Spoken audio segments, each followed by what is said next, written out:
Unit 4 lecture 17 handshake signal example mode 1 એટલે કે mode 1નો આપણે એક્ઝામ્પલ જોઈશું.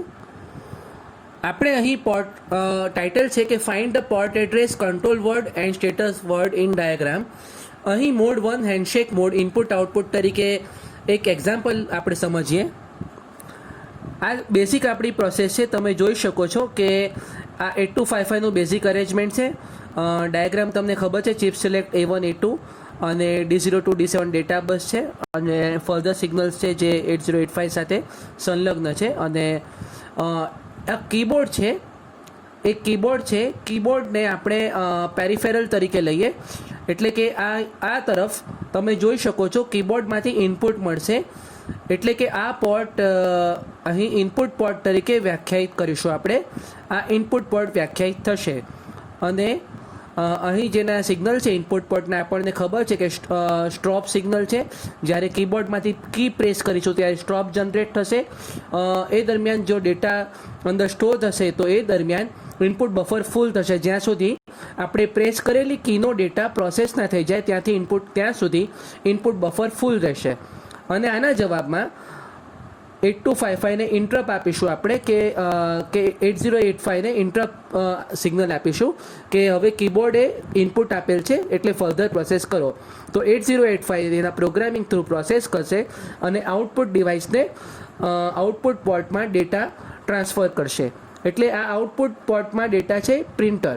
એટલે કે આ પ્રિન્ટરને આપણે કીબોર્ડથી લેટેસ્ટ છે કે કનેક્ટ કરીએ છીએ. કીબોર્ડ થ્રુ ઇનપુટ ડિવાઇસ છે, આ પેરિફેરલ છે અને આ પોર્ટ ઇનપુટ પોર્ટ છે. અહીં પોર્ટ જે આપણું લેટેસ્ટ છે કે પોર્ટ બી છે તો એને આઉટપુટ પોર્ટ તરીકે કન્સિડર કરીએ. અને આના સિગ્નલ છે એકનોલેજમેન્ટ અને આઉટપુટ બફર ફૂલ.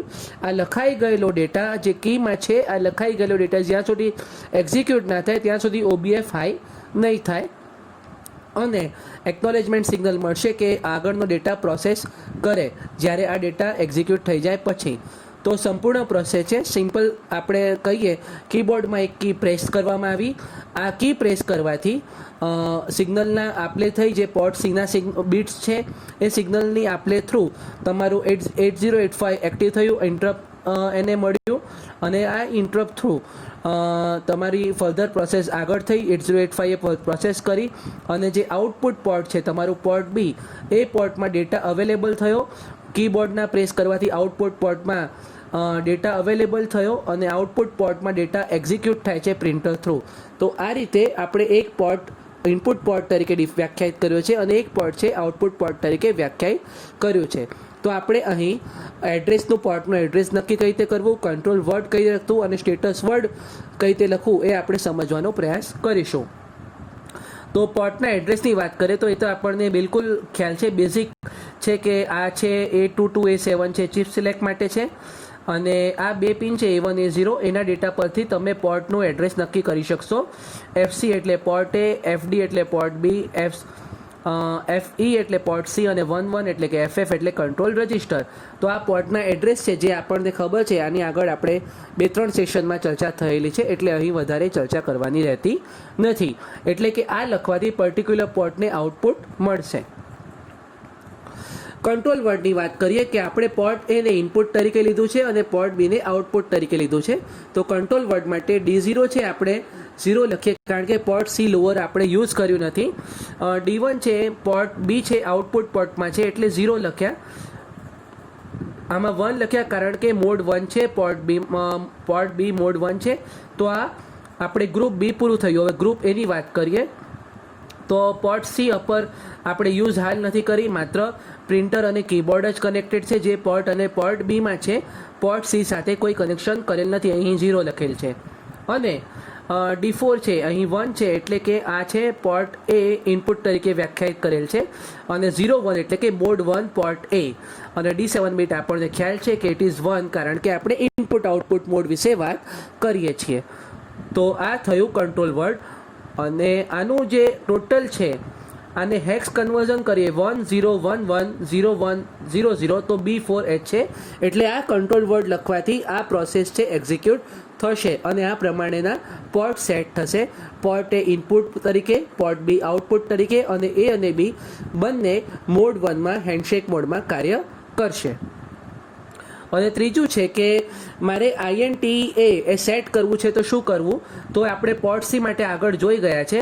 તો એ પ્રમાણે માત્ર અહીં D1 છે એટલે કે સેટ કરવા માટે પર્ટિક્યુલર બીટને સેટ કરવા માટે અહીં 1 લખવું પડે. આપણને ખ્યાલ છે, આપણે BSR બોર્ડ સારી રીતે ભણી ગયા છીએ. તો આ સેટ થઈ ગયું. આ 3 બીટ છે, આ INT સિગ્નલ માટેનું જે બીટ છે એના માટે સિગ્નલ છે. તો આ શું કરશે, બીટ PC4 ને સેટ કરશે. અને આ 3 છે ડોન્ટ કેર કન્ડિશન છે, અને D7 છે એ 0 છે કારણ કે BSR બોર્ડ. તો આના દ્વારા તમે પોર્ટ એની ઇન્ટરપ્ટ ફેસિલિટી એક્ટિવ કરો છો. તો આનું એડ્રેસ થશે હેક્સ કોડ કન્વર્ઝન થશે 09 હેક્સ. હવે OBF એટલે કે આઉટપુટ બફર ફૂલ ચેક કરવું હોય પોર્ટ બી માટે, તો એના માટે મારે કયો કોડ લખવો પડે, તો આપણે OBF માટેનું પોર્ટ સીમાં બીટ છે, તમને ખ્યાલ હશે કે D1 બીટ છે. આના માટે ફર્ધર તમે એકવાર ફરીથી જોઈ લેજો કે પોર્ટ બી આપણે આઉટપુટ પોર્ટ તરીકે છે, અને આઉટપુટ પોર્ટમાં મોડ 1 આઉટપુટમાં કયું બીટ છે OBF માટે છે. આપણને ખ્યાલ છે કે આ છે D1 બીટ.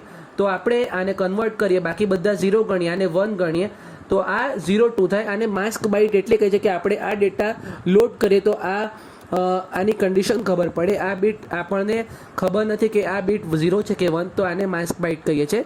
એટલે આ એડ્રેસ પરનો ડેટા વેરીફાઈ કરીએ તો આપણને ખ્યાલ આવે કે પોર્ટ બી 0 છે કે 1 છે, એટલે કે OBF સિગ્નલ અવેલેબલ છે કે નહીં.